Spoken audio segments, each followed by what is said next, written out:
अब इस राधा और कृष्ण के बीच कोई फासले नहीं होंगे, होगा तो सिर्फ प्यार। नरेन को हर मुसीबत से बचाने के लिए तुम्हें उसकी हर बलाओं को खुद पर लेना होगा। ले पाओगी अपने पति का सारा दोष खुद पर, हर बार, हर बीमारी, हर प्रलय। पूजा, सब ठीक तो है ना बेटा? हाँ माँ। माँ, एक मिनट।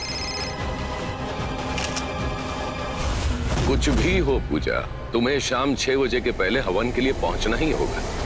पूजा बेटा, इतनी जल्दी में कहाँ जा रही हो? आपने साड़ियों के एग्जीबिशन के बारे में बताया था ना, मैं बस वहीं होकर आती हूँ। किशन, उस टैक्सी के पीछे चलो।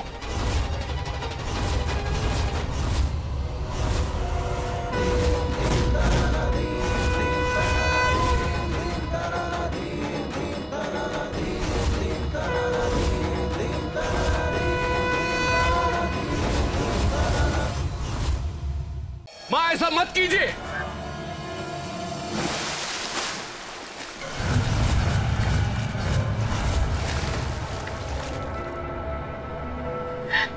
ये आपने क्या किया माँ?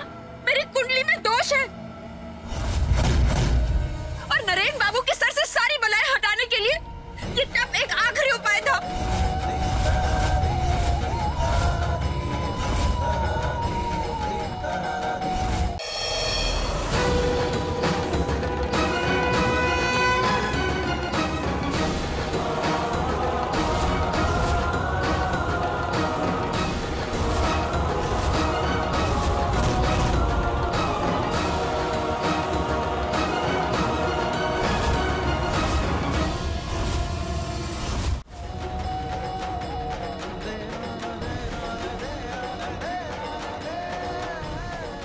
पूजा, ये क्या मजाक है? ये कोई मजाक नहीं मिस्टर व्यास, मुझे आपसे तलाक चाहिए, अभी और इसी वक्त।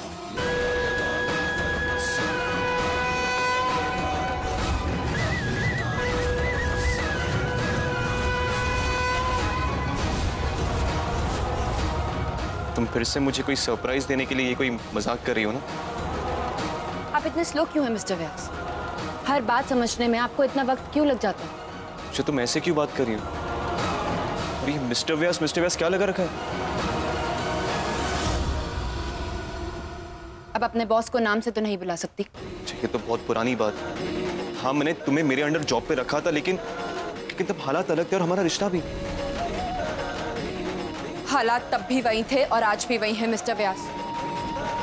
और रही बात रिश्ते की, तो आपके मन में चाहे जो भी हो, मेरे लिए तो आप हमेशा एक बॉस थे और मैं आपके एक एम्प्लॉय, जिसे इस घर में लाया गया था ताकि एक जोगी को संसारी बनाया जा सके।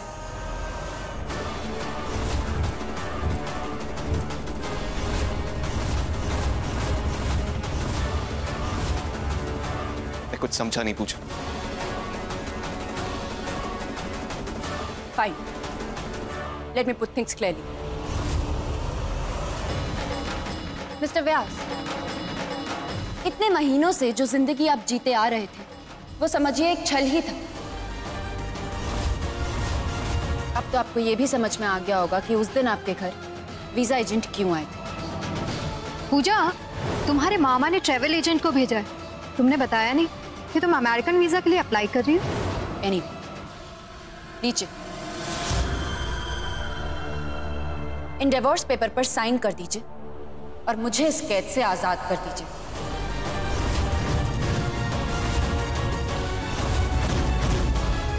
आप नहीं जानते मिस्टर व्यास, इस कमरे में एक एक दिन काटना मेरे लिए कितना भारी था।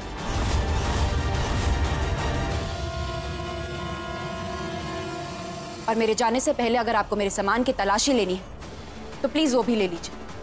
बाद में काम करने वालों पर कोई इल्जाम मत डालिएगा। पूजा, मैं किसी को बुलाकर तुम्हारा सामान भिजवा दूंगी। तुम मेरे कमरे में चलो, पहले तुम्हारा हिसाब करना है। Yes ma'am.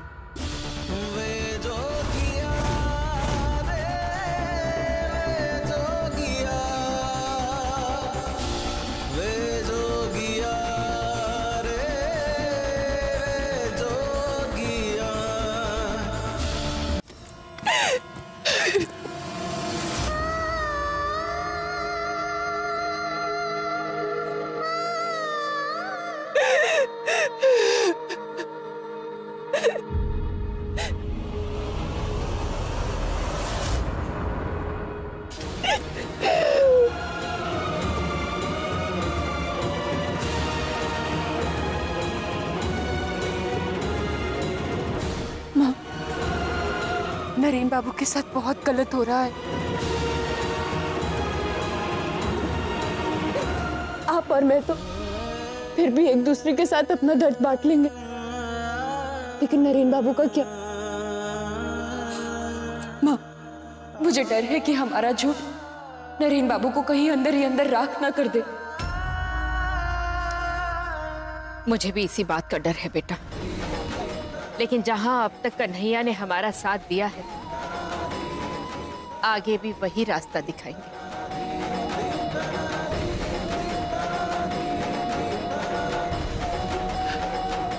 अब मुझे चलना चाहिए माँ। अगर अब मैं रुकी तो शायद फिर मैं जा ना पाऊं।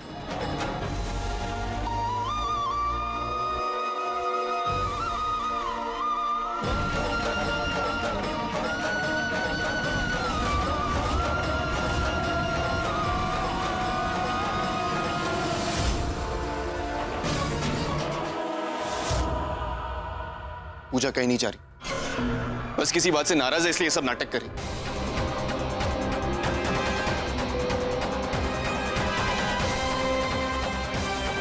मैं तुम्हें कहीं जाने नहीं दूंगा पूजा। ये बात तुम भी जानती हो। जब तुम जैसा चाहती थी मैंने खुद को वैसे ही बदल दी। और अगर फिर भी कुछ रहेगा तो एक बार बोल कर तो देखो, मैं बिना सवाल के सारी कसर पूरी कर दूंगा। पर प्लीज इन पेपर्स के बोझ के नीचे मुझे मत मारो।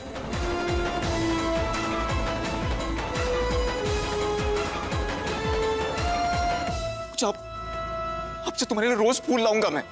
तुम जहां कहोगी ना मैं वहां घुमाने ले जाऊंगा तुम्हें। जैसे कपड़े पहनने कहोगी मैं वैसे ही कपड़े पहनूंगा। लेकिन एक बार कह दो कि ये सब झूठ। पूजा चुप क्यों हो? जवाब दो पूजा, मैं कुछ पूछ रहा हूं तुमसे। पूजा जवाब दो। पूजा मैं कुछ पूछ रहा हूं। बस कीजिए मिस्टर व्यास।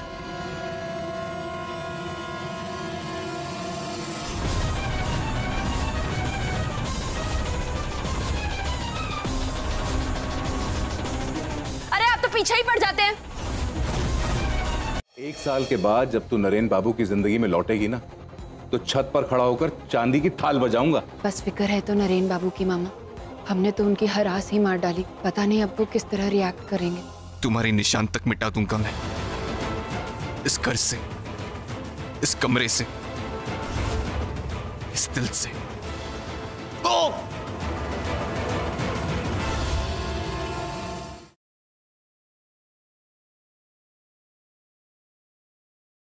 आदरणीय देवसुवासियों, आज सेठ जी की अनुपस्थिति में मुझे यानी कि बाबूराव सर देशमुख को इस गद्दी पे बैठना चाहिए।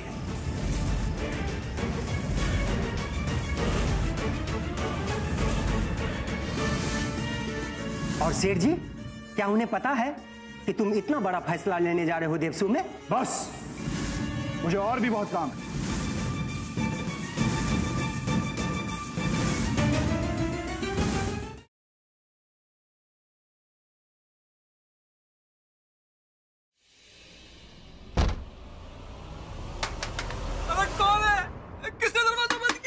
लेकिन हम उसे ज्यादा देर बंद नहीं रखेंगे। क्या बात है? हाँ, तुम्हें बड़ी दया आ रही है। मुझे परेशान हो। अजय, क्या तुम अंदर हो? अरे खोलो भाई, खोलो। मेरी जान बचा ली। चलो मैं तुम्हें घर छोड़ देती हूँ।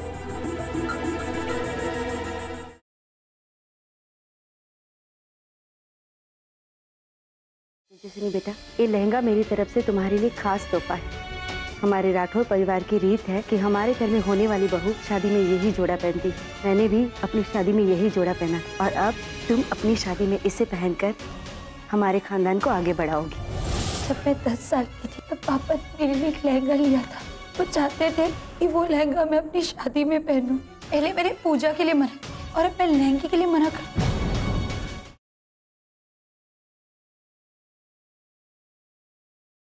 बाल का खाल मत निकालो, साफ साफ बताओ बात क्या है।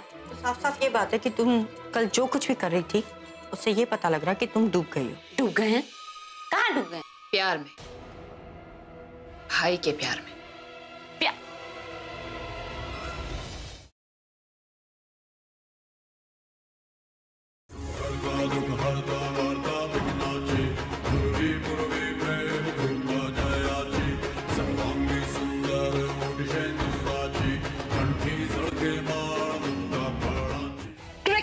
चैलेंज देती हूँ। Challenge accepted.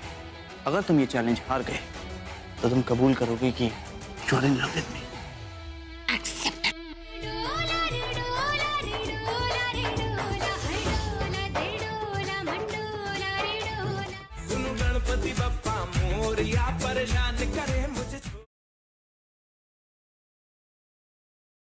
आप तो लकी चार्म निकली मेरी। आप आई और मेरी मीटिंग सक्सेसफुल हो गई। कितनी अच्छी स्माइल आ गई तुम्हारे चेहरे पे। मैं चाहती हूँ कि ऐसी ही स्माइल जानवी के चेहरे पे भी आए, पर मुझे पक्का यकीन है कि उसकी लाइफ में कोई तो प्रिंस चार्मिंग आएगा। बस इसी तरह जानवी की खुशियों के बारे में सोचते रहो, ये जाने बिना कि तुम उसकी नहीं मेरी खुशियां मुझे वापस लौटा रहे हो।